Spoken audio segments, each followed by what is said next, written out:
Nothing is easy here. Finding water for your family,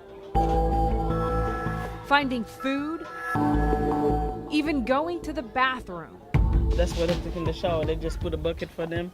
They pour water. Some of them don't even have that. Some of them just do it in the open. A private bathroom, hardly. This outhouse is a shared toilet that consists of a 40-foot hole in the ground.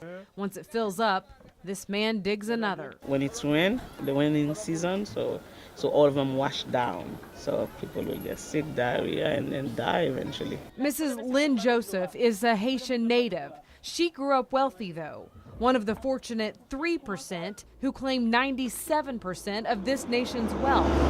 But she felt called to help her homeland after a massive mudslide in 2009. Say hi. Bonsoir. She built this elderly home for starters, and she built a relationship with Springfield-based Project Hope. It's amazing to me how little money it would take in America. Oh, to change life. I'm telling you. Sometimes I'm like, oh, a pizza could send the kids to school for a whole month. And for the cost of a couple pizzas, clean, drinkable water.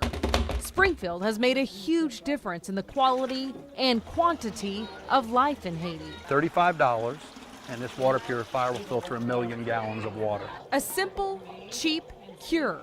Mrs. Lynn has a guy wheelbarrow water in, but it's not drinkable.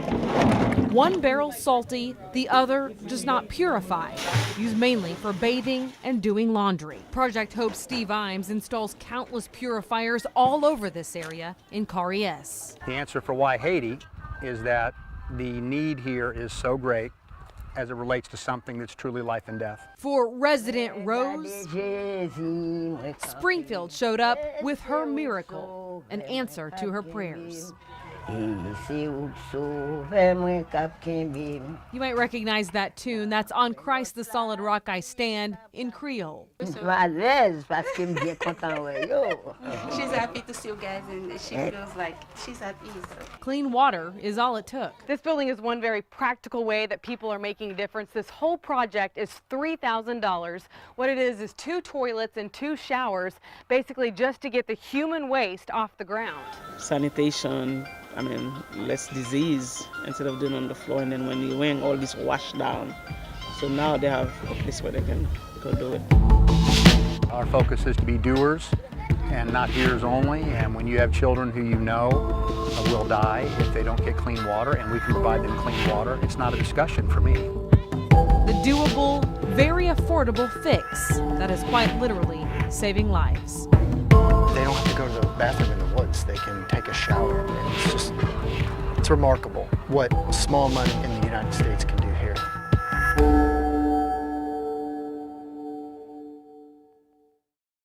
They say her mom died during the earthquake of starvation, and then her dad just couldn't take care of her anymore, so he just left her and covered her up, and then somebody was walking by, heard her crying. The desperation one must feel to give up their own child, no less a parent than any of us, but under the cruel realization that there's no way to provide, a realization that could be life-ending. It took us over a year to get her healthy. And when malnourishment is, they have really red hair and they're very dull, their expressions. They don't give any sort of emotion.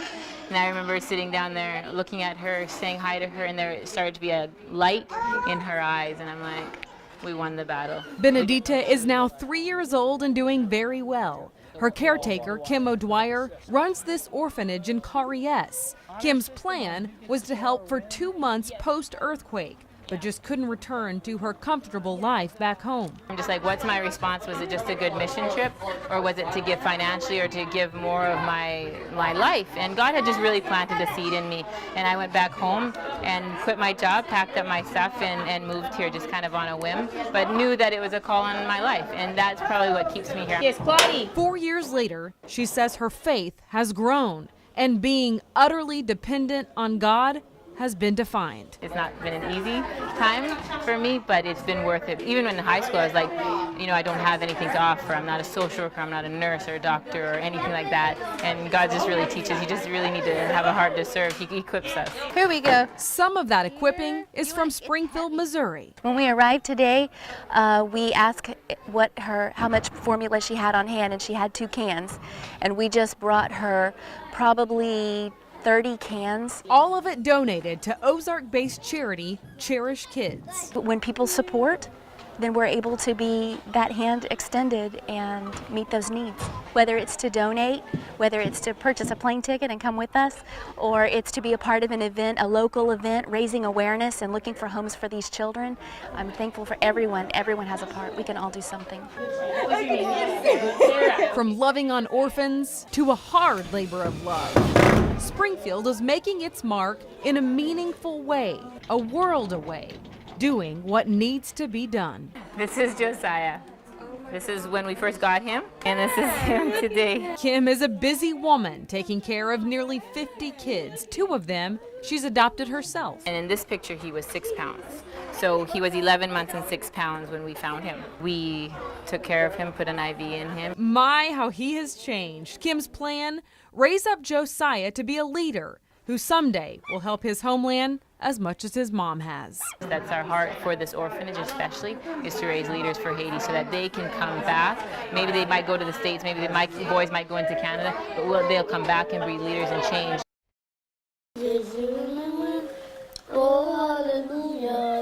There is nothing in the way of luxuries or conveniences in Haiti. But there is something refreshing about seeing the genuine joy for people who possess so little. Both of these little boys are blind. You'd think they were maybe 4 and 6.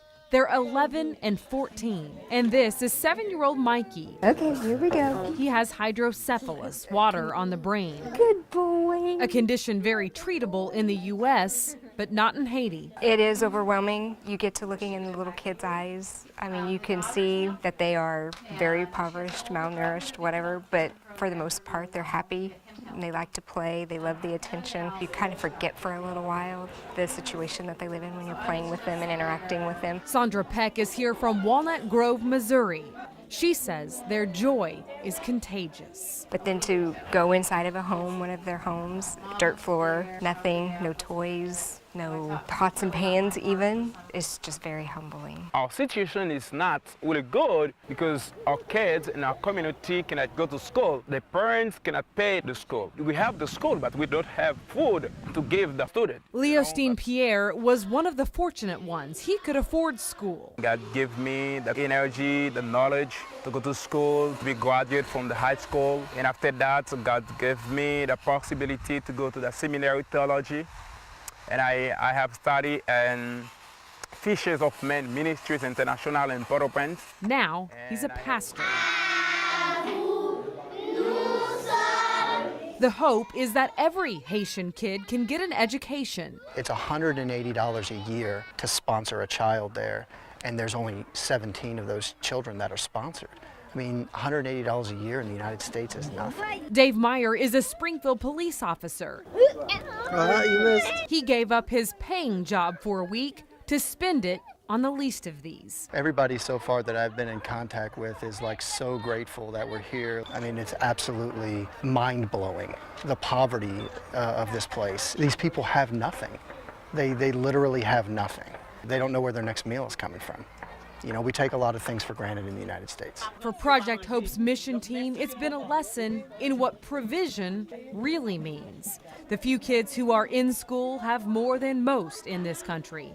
Lynn Joseph runs an orphanage and this school. Mrs. Lynn says that hundreds of people from the Ozarks actually sponsor a lot of these children here in Haiti. It takes about $180 a year, but she says that includes 2 uniforms, 2 meals a day, and school 5 days a week, just like you would have in America. And they're learning just how to read and write, basically the basics, but she says that will change the future of Haiti. And we will be very happy to see if each of you in Missouri can come and continue to serve the Ministry of Education, the Ministry of the Church, High five. And the Ministry of the Orphanage.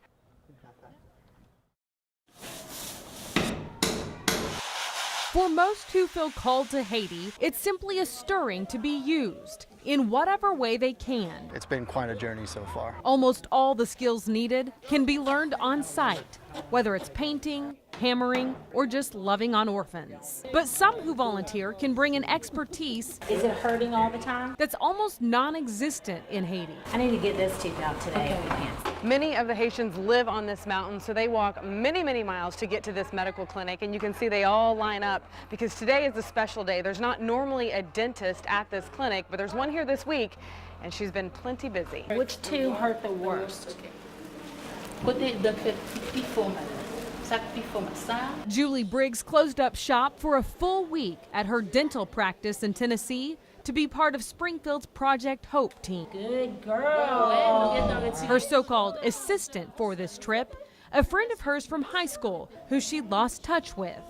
Sonja Morgan had been to Haiti before and knew when she returned she needed to bring a dentist who had a heart for people. You know, most people here have not seen a dentist or don't have access to one, so we're going to try to treat the emergencies first and get rid of anything that could potentially cause a problem long term, and then work our way down from that. Dr. Briggs goes non-stop during her time here, working sun up to sundown, bringing relief for people who've just had to learn to live with the pain. This young lady had a tooth that was broken off at the gums, so there was nothing above the gums, just a root in there. So it was abscessed, so we went on and got her numb, and we sort of worked the tooth out, and she did great. In 6 days, she pulled 71 teeth and did checks on hundreds, working her way through orphanages. She has to kind of deal with the pushing. And villages. There's a lot more needs here than what we can do while we're here. So this is kind of like also a good planning trip to see what we can do in the future. A return trip already on the agenda.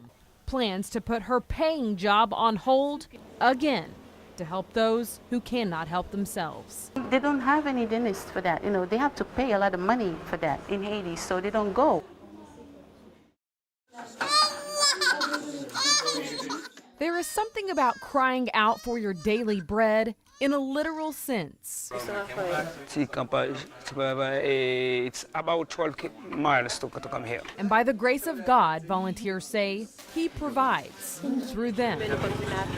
Okay, he just come every 2 weeks. We met this young caretaker, Magdalene, who walked 12 miles one way to get here, carrying a 5-month-old baby. It's an every other week trip to this clinic called Mother's Milk. But the irony in the name is that most of these kids don't have mothers.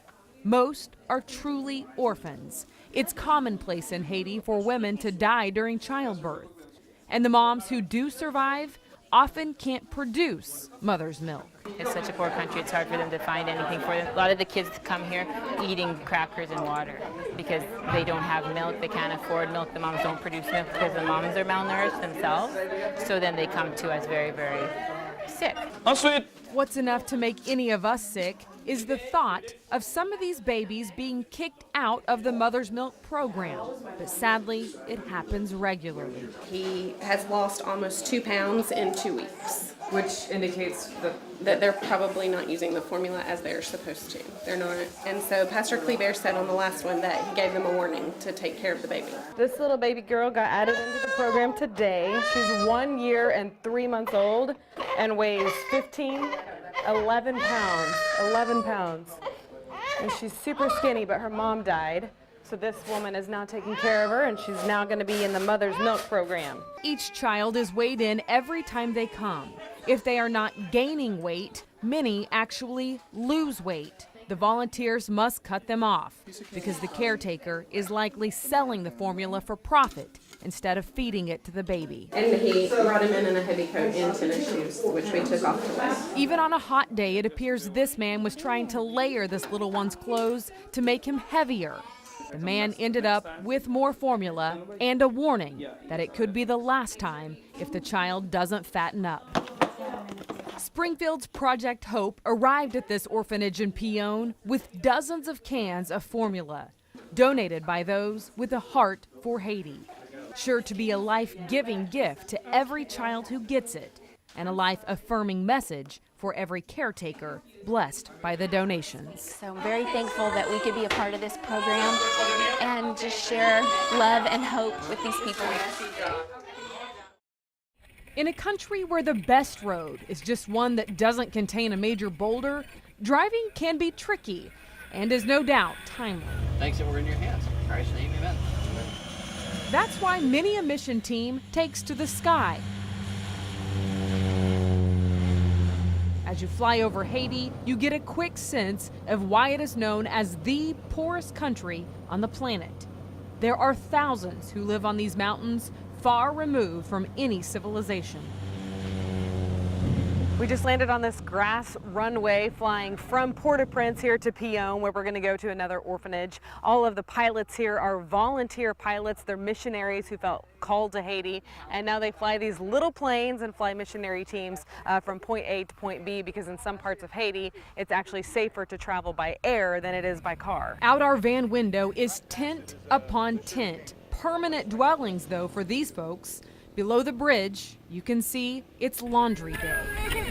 Hard work, but the burdens of life sure to be lifted, if but for a while. When we trust in the Lord, it's easy stuff, even in Haiti. Daryl Tunsing is nailing down a new foundation. This now former Ozark business owner has turned missionary. It was a tree trimming and tree removal business, stump grinding, and when I felt like the Lord was leading us to do this, we just wanted to go. And my wife, when I asked her about it, she was like, yeah, and I was surprised at that. Surprised that leaving a life of ease behind for this might seem crazy, but not to Daryl and his team. Daryl gets a close look at what he's facing. The flags flying above witch doctors' houses represent the current spirits they're calling on. This doctor invited us in, complete with potions and a book of spells. He says he relies on Satan's power, practicing voodoo. We pray, Jesus, that the bondage of Satan would be broken in this place. Daryl and his team ready for a spiritual battle. It's glory. Oh, Lord. We thank you. It seems everything is falling right into place. This land given to Project Hope. And a lot of other ministries going to be happening through this particular area. Here we're going to focus on taking care of the orphans and transitioning them into society, as well as doing evangelism out into these hills. Yeah. And then who knows from there. Local contractors are building a home base in Haiti for Project Hope to operate year-round. Please go through and find what you need. Daryl has agreed to run it. His wife and 2 boys, the newest missionaries. When you see the needs of these people, even the poorest of our poor are oftentimes they're middle class, and so it makes sense to come and to help have the Lord pour out His grace on these people. We're building a foundation in prayer and in seeking God for something that's to come. Amen.